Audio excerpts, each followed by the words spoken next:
Lecture 7 है अर्थ का atmosphere and geology. और एक तरह से जो मैं ज्योग्राफी की लेक्चर सीरीज चल रही है, तो प्रो जियोग्राफी मैंने स्टार्ट में कहा था कि ज्योग्राफी से रिलेटेड तो नहीं है ये, एटमॉस्फेयर, जियोलॉजी, जियोमेट्री। लेकिन मैंने इसको प्रो जियोग्राफी कहा कि ज्योग्राफी से एक स्टार्टअप है, क्योंकि ज्योग्राफी एक बहुत लेंथी सब्जेक्ट है जिसमें हम कंट्रीज पढ़ेंगे, आइलैंड्स पढ़ेंगे, कॉन्टिनेंट्स। ठीक है, इसके अलावा मुख्तलिफ टर्म्स हैं, वो सब डिस्कस करेंगे। लेकिन उससे पहले उसे जो ज्योग्राफी से कुछ पहले कुछ एमसीक्यूज यहाँ से आ जाते हैं, अर्थ की ज्योमेट्री से, एटमॉस्फेयर से, जियोलॉजी से। तो वो हमने कंप्लीट डिस्कस करेंगे। तो आज ये लेक्चर इंशाल्लाह एंड हो जाएंगे यहाँ पर। देन हम कंट्री स्टार्ट करेंगे।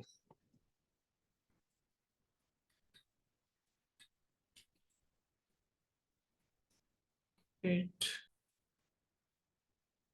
तो अर्थ के एटमॉस्फेयर में जैसे बहुत इंपॉर्टेंट क्वेश्चन है, पूछता है कि सबसे ज्यादा जो कॉन्स्टिट्यूएंट है हमारी एयर में, कौन सी गैस है। 78% नाइट्रोजन है, और उसके बाद सेकंड पर है 21% ऑक्सीजन। ठीक है, 1% अदर गैसेस हैं, जिसमें जो सबसे ज्यादा इंपॉर्टेंट है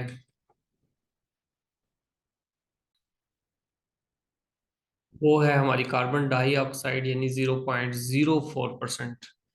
देखिए, ये भी पूछा जाता है कि ग्लोबल वार्मिंग से बहुत ज़्यादा रिलेटेड है कार्बन डाइऑक्साइड। तो नाइट्रोजन, ऑक्सीजन और कार्बन डाइऑक्साइड को कॉन्स्टिट्यूएंट देख लीजिएगा। लगता है लैपटॉप में थोड़ा मेरा इशू है, स्लो है, क्योंकि स्लाइड्स बहुत ज़्यादा हैवी हैं, इस वजह से मूव करने में थोड़ी दिक्कत है। पर अर्थ के एटमॉस्फेयर में कुछ लेयर्स पाई जाती हैं। आप देखें, बिल्कुल सेंटर में एक हार्ड मास है अर्थ का, और उसके बाद ये जो लाइट यहाँ से कलर स्टार्ट हो जाते हैं, ये अर्थ के एटमॉस्फेयर, अर्थ का एटमॉस्फेयर है, यानी कि डिफरेंट गैशियस कंटेंट की बेस पर डिफरेंट लेयर्स बन जाती हैं। सबसे जो लोअर लेयर है ये जरा थिक है, उसके बाद थिन लेयर्स होती होती बिल्कुल आखिर में वेरी थिन लेयर बन जाती है, इसको एक्सोस्फेयर कहते हैं। इनके नेम्स भी याद रखने हैं, और इनका डिस्टेंस भी कि कितने किलोमीटर के फासले पर। जैसे सबसे पहले ट्रोपोस्फेयर, स्ट्रेटोस्फेयर, फिर बीजोस्फेयर, थर्मोस्फेयर, एक्सोस्फेयर।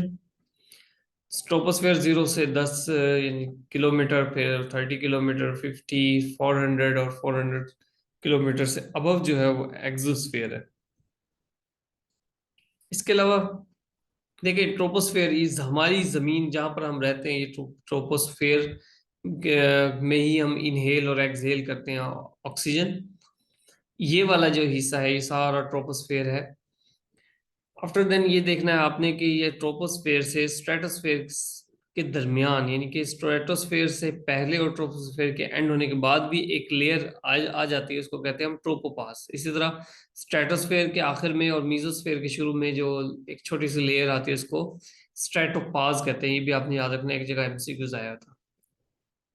इनको याद करने के लिए ट्रिक की जरूरत नहीं है, लेकिन ये एक जगह मुझे नजर आई, तो मैंने देख लिया। Trust me in the exam, जिस तरह ट्रस्ट मी से ट्रोपोस्फेयर, फिर एस टी से स्ट्रेटोस्फेयर, मी से mesosphere, T H E thermosphere, और एग्जाम में एक्सोस्फेयर। पारल जी, पहली लेयर है हमारी ट्रोपोस्फेयर, जिसमें हम रहते हैं, और इसके अंदर जो एटमॉस्फेरिक वाटर का 99% जो वाटर, एटमॉस्फेरिक वाटर है, वो ट्रोपोस्फेयर में है। यही वजह है कि यहीं पर क्लाउड्स, ज्यादातर क्लाउड ट्रोपोस्फेयर में होते हैं, और तमाम वेदर पैटर्न्स भी ट्रोपोस्फेयर में होते हैं। क्योंकि वेदर पैटर्न से मुराद है थंडर स्टॉर्म, बारिश, गरज, आंधी। ठीक है, तो यहाँ पर जो एटमॉस्फेरिक वाटर भी है, तो बारिश, गरज, चमक सब ट्रोपोस्फेयर में ही होगी। इसके अलावा जो प्लेन्स हैं वो ट्रोपोस्फेयर में ही फ्लाई करते हैं, इसलिए बहुत एहतियात की जाती है। जो इन्वायरमेंट को स्टडी कर रहे होते हैं उनसे इजाज़त लेकर, उनसे प्रिडिक्ट, ऐसा तो नहीं कि कोई थंडर स्टॉर्म प्रिडिक्टिव हो तो फिर फ्लाइट को रोक दिया जाता है। नेक्स्ट लेयर है हमारी स्ट्रेटोस्फेयर, और यहाँ से मैंने ट्रोपोपास का कॉन्सेप्ट बता दिया। इसके अलावा ये, क्योंकि यहाँ पर स्ट्रेटोस्फेयर में कोई बारिश वगैरह, थंडर स्टॉर्म नहीं होता, इसलिए यहाँ पर ज़्यादातर जो फ्लाइट इजी है, यानी कि यहाँ पर वल्चर्स, बर्ड्स वगैरह एटसेट्रा यहाँ पर फ्लाई करते हैं। इसके अलावा प्लेन्स भी स्ट्रेटोस्फेयर की इनिशियल जगह पर फ्लाई करते हैं। स्ट्रेटोस्फेयर का बहुत इंपॉर्टेंट एमसीक्यूज है कि ओजोन लेयर यहाँ पर पाई जाती है। ओजोन लेयर क्या है कि सूरज से जो आने वाली रेज हैं उनमें जो अल्ट्रावायलेट रेज है वो उसको रोक लेती है। देखिए कुछ ब्लू कलर की रेज आ रही हैं, उनको रोक लिया ओजोन ने, और बाकी लेयर्स जो रेज हैं वो हम तक पहुंच जाती है, क्योंकि सन की रेज हमारे लिए एनर्जी का सोर्स है, और जितनी भी लाइफ कायम है वो इसी एनर्जी पर बेस करती है। और ओजोन लेयर आपको पता है कि ओजोन होल बनता जा रहा है, कि हमारे क्लोरोफ्लोरोकार्बन की वजह से ओजोन लेयर थिन हो रही है, जिससे ग्लोबल वार्मिंग भी बढ़ रही है। पारल जी, मीजोस्फेयर मीजोस्फेयर कोल्डेस्ट लेयर है, क्योंकि यहाँ की जो कोई गैशियस कंटेंट है वो एनर्जी को कैप्चर नहीं करता, और इस ये कोल्ड है, इस वजह से ज्यादातर जो मेटियोर्स हैं वो बर्न अप हो जाते हैं। मेटियोर्स जो है टूटे हुए सितारे या मुख्तलिफ सिलिशियल बॉडी बॉडी के जो ब्रोकन पार्ट्स होते हैं वो जमीन की तरफ आते हैं, तो ये बहुत ज्यादा आग होती है इनमें, और जब इस कोल्ड लेयर में दाखिल होते हैं तो ये बर्न हो जाते हैं, खत्म हो जाते हैं। मतलब बर्न का मतलब सिर्फ जलना नहीं होता, बर्न का मतलब होता है तबाह होना भी होता है, खत्म हो जाना, डिस्ट्रॉय हो जाना। फोर्थ लेयर है थर्मोस्फेयर, जो कि नाम से जाहिर है हॉटेस्ट लेयर है, उसमें 100 और even thousands of degree temperature है। डिपेंड रीजन क्या है जी, गैशियस कंटेंट जो कैप्चर करता है। एक और सन की high energy x rays UV radiation यहाँ पर एब्जॉर्ब हो जाती है उस गैशियस कंटेंट में। ठीक है, इसलिए हॉटेस्ट लेयर है, और सैटेलाइट भी यहाँ पाए जाते हैं। और लास्ट है ये एक्सोस्फेयर, जिसको कुछ लोग मानते हैं एटमॉस्फेरिक लेयर और कुछ नहीं मानते। क्लाउड्स हैं, क्योंकि हमने पढ़ा वेदर पैटर्न्स होते हैं। क्लाउड्स दो तरह के हैं मेन टाइप, स्ट्रेटस और क्यूम्यूलस। स्ट्रेटस जो कि हॉरिजेंटल होते हैं, मतलब east to west, right to left. Straits straight होते हैं, अब ये समझ लें स्ट्रेटस है तो स्ट्रेट है। 600 6000 फीट तक ये स्ट्रेटस होते हैं। इसके अलावा क्यूमुलस जो कि वर्टिकली होते हैं, बहुत ज़्यादा इसमें बारिशों का ज़्यादा पानी वगैरह ये ज़्यादा लगते हैं। काले काले बादल जो हमें ज़्यादा नजर आ रहे होते हैं वो क्यूमुलस होते हैं, मोस्टली ऊंचे भी होते हैं। ये टाइप्स हैं कुछ क्लाउड्स की। और स्ट्रेटस, क्यूमुलो निम्बस, यह इस बारिश के ज़्यादातर बादल ये होते हैं, क्यूमुलो निम्बस। इसके अलावा सिरस हैं, थोड़े थोड़े ऐसे हवा में रहते ही हैं, सीरो सीरो क्यूमुलस और आल्टो क्यूमुलस। कुछ इंपॉर्टेंट एमसीक्यू वो मैं आपको साथ बता देता हूँ यहीं पर, क्लाउड से रिलेटेड। निम्बस, ठीक है, लैटिन वर्ड है, इसका मतलब नेम। तो क्यूम्यूलो निम्बस क्लाउड जो है वो थंडर स्टॉर्म कॉज करते हैं, यानी कि तूफानी बारिश, वो क्यूम्यूलो निम्बस क्लाउड्स होते हैं। ठीक है, रेन बेयरिंग क्लाउड भी कहते हैं निम्बस। नेक्स्ट है टोर्नेडो। डेफिनेशन पूछ लेता है कि टोर्नेडो क्या होता है, तो violently rotating column of air है। ठीक है, एयर एक ऐसे सर्कल की चक्कर की सूरत में आती है, जैसा पेंसिल टाइप बना हुआ, और पूरे ऊपर क्यूमुलो निम्बस क्लाउड से जमीन तक ही इस तरह कॉलम बना होता है, तो टोर्नेडो कहते हैं।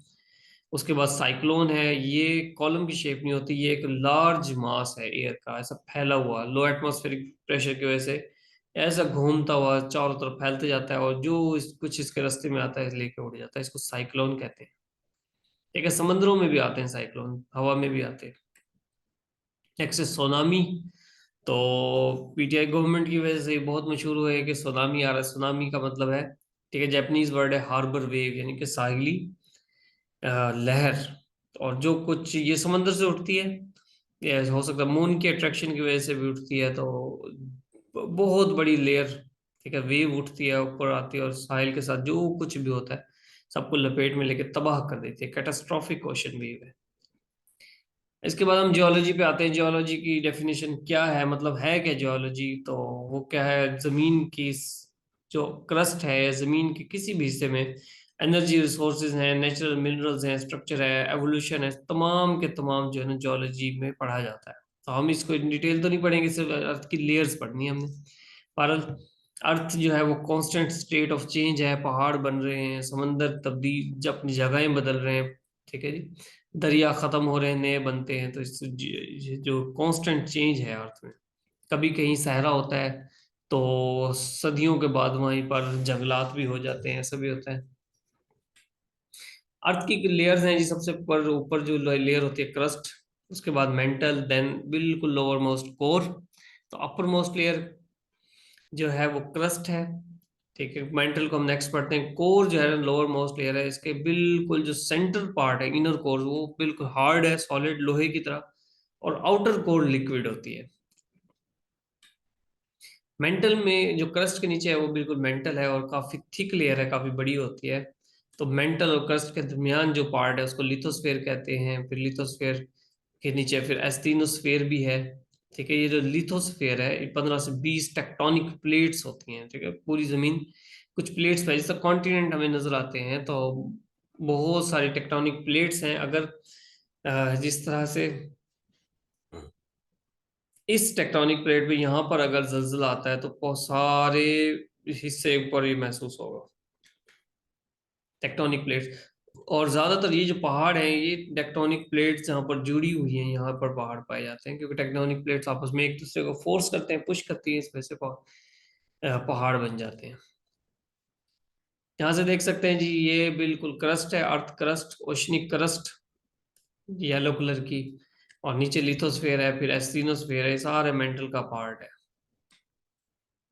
टाइप्स ऑफ रॉक्स पे आते हैं जी। 3 तरह की रॉक्स होती हैं। रॉक्स कहते हैं चट्टानों को, जिससे जमीन मिलकर बनी है। ठीक है, igneous rocks, sedimentary rocks, metamorphic rocks. Igneous rocks वो होती हैं जिस तरह लावा जमीन से निकलता है, वो जमीन पर आता है, खुश्क हो जाता है, ठंडा हो जाता है, तो इग्निशियस रॉक्स बनती हैं। एग्जाम्पल्स में मैंने वो दी हैं, एग्जाम्पल जो मैंने पास्ट पेपर्स में पढ़ी हैं। ठीक है, इसके अलावा भी कोई हो सकती है। इसी तरह पूछ सकता है कि which of the following is igneous rocks, तो ग्रेनाइट, बसाल्ट वगैरह कोई भी ऑप्शन दे देगा। या पूछ सकता है जी ग्रेनाइट जो है, विच ऑफ द ग्रेनाइट कौन सी रॉक्स का पार्ट है, क्या होता है, इग्निशियस होती है, सेडिमेंट्री या मेटामॉर्फिक, तो आप इसको जवाब देना होगा। Igneous rocks granite, basalt. Sedimentary जो सैंड्स में बन जाती हैं, जिस तरह पानी है दरिया में, समंदरों में सेडिमेंट्री। ठीक है, रेत मिट्टी की वजह से प्लांट्स वगैरह डेड होते हैं, एनिमल्स डेड होते हैं, तो वो सारे इकट्ठे होते रहते हैं, इनको सेडिमेंट्री रॉक्स कहते हैं। सैंड स्टोन, लाइम स्टोन, जैसे चूना वगैरह। ठीक है, चूना कैसे बन सकता है? मिसाल के तौर पे समुद्रों में हार्ड शेल वाले छोटे छोटे कीड़े होते हैं, वो एक जगह पर डेड होते रहते हैं, जिनका ऑर्गेनिक है वो खत्म हो जाता है, ऊपर शेल रह जाता है, तो शेल से लाइमस्टोन बनता है। मेटामॉर्फिक रॉक से मुराद है कि कुछ रॉक्स ऐसी हैं जो बन गई, जिस तरह सेडिमेंट्री रॉक्स बन गई, लेकिन वहां पर नीचे जमीन की हीट की वजह से वो चेंज हो जाती है। मेटामॉर्फिक का मतलब है जो अपनी शक्ल चेंज कर ले। मार्बल उसकी एक एग्जांपल है। ठीक है, ये आप वीडियो पास करें और इनको ध्यान से देखें, बड़ा खूबसूरत देखें, मार्बल बना हुआ है। स्लेट, मैंने एग्जांपल कोट नहीं की वहां पर, तो स्लेट भी एक मरतबा पूछा गया है। लाइम स्टोन कैसा होता है, सैंड स्टोन कैसी होती है, ग्रेनाइट वगैरह वगैरह। मैग्मा और लावा, ये टर्म, दोनों टर्म्स बहुत ज्यादा इंपॉर्टेंट है। मैग्मा वो होता है मॉल्टन रॉक, ठीक है, that is still trapped underground. जमीन के अंदर जो आग तपिश की वजह से अगर कोई रॉक्स पिघल रही हैं तो उनको मैग्मा कहते हैं। अगर वो जमीन को फाड़ कर ऊपर आ जाए तो उसको लावा कहते हैं। जमीन के अंदर हो तो मैग्मा, मुख्तलिफ जो रॉक्स हैं हीट की वजह से जो पिघली हुई होती है, तो जमीन के अंदर है तो मैग्मा, अगर जमीन को फाड़ कर बाहर आ जाए तो लावा कहलाती है, जिस तरह ये है। ठीक है, ये सारा मैग्मा है नीचे ये। और अगर ये जमीन को पहाड़ पहाड़ के बाहर आ जाए तो इसको लावा कहते हैं। चलें जी, इसके साथ ही हमारा लेक्चर एंड होता है। ओके, अल्लाह हाफिज।